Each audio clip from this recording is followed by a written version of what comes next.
This is just an injury prevention program we're going to get you guys to try and do after you've done your training, and it will last for about 6 minutes. And our great subject here is just going to demonstrate some of these. So she's got a little piece of elastic that's around her feet, and the way that it's positioned, she's going to pull it up a little bit actually, so that's around the ankles a little bit more.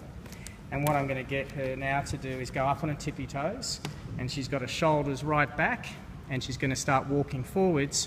And what I'm going to get her to do is make sure she gets her shoulders right backwards. And what I'd also like her to try and do is take big steps, and try and take steps and keep the feet quite a distance apart. She's going to now turn around and walk back the other way and take nice big steps. The key here is to make sure she holds her shoulders right backwards, which she's doing. She's using her arms for counterbalance, and I'll tell her to straighten her knees a little bit as she's walking, like she's stepping up over something, and stays tall. She'll go backwards just across the court, all the way across the court, and the first exercise is just one thing across the court.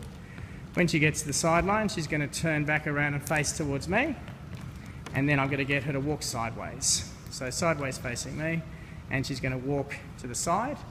And when she does this, good balance of the shoulders so she's not swaying her body too much. You can use her hands for counterbalance, and notice she's not bringing her feet too close together. She needs to keep them a good distance apart.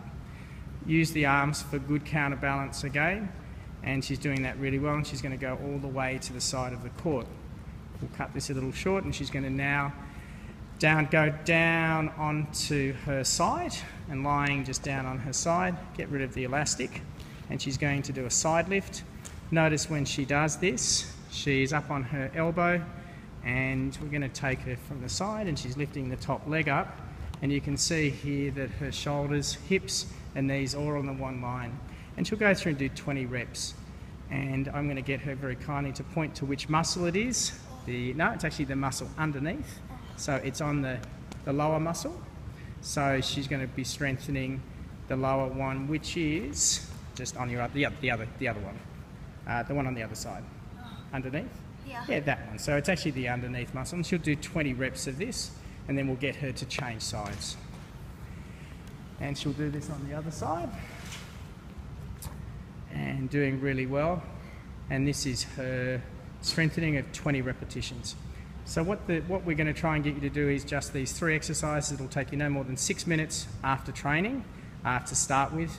The most important thing when you're doing these is nice and controlled movements, nice and slow, and you're doing them after you do training, mainly because you get maximum muscle fatigue, and these are really designed to reduce injury. So I think our first stage is trying to get you to get good buttock strength and calf strength, and then later through the season we can change some of these things to actually get you to do a little bit more hamstring strengthening. Thanks very much.